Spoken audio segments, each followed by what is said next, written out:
Chapter 49, Missionaries in Other Lands, June 1837 through October 1841. The Lord wanted people in other lands to learn about the gospel. In 1837, while many of the saints were in Kirtland, the Lord told Joseph Smith that Elder Heber C. Kimball should go on a mission to England. Elder Kimball was one of the 12 apostles, and he and 6 other missionaries sailed to England on a ship. The missionaries met a leader of another church who let them preach in his church. Many of the people believed the missionaries and wanted to be baptized. The leader became angry and said the missionaries could not preach in his church anymore. The missionaries preached in the homes of the people. Many of the people joined the church.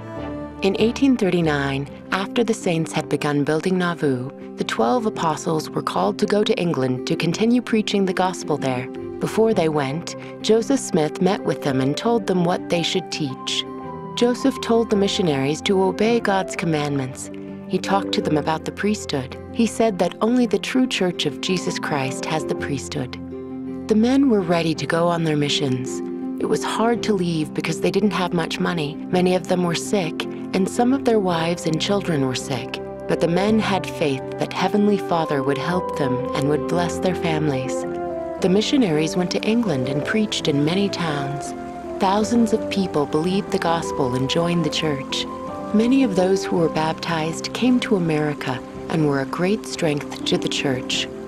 Orson Hyde was one of the apostles. Joseph Smith said Orson had special work to do for the Jewish people. After several months in Europe, Elder Hyde went to the Holy Land, which is where Jesus lived while he was on earth.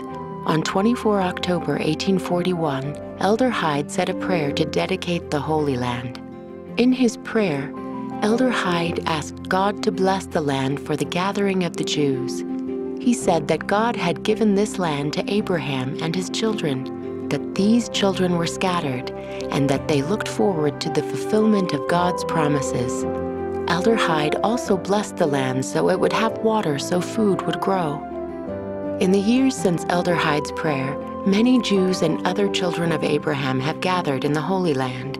In 1979, President Spencer W. Kimball said a prayer to dedicate a garden there. It is called the Orson Hyde Memorial Garden.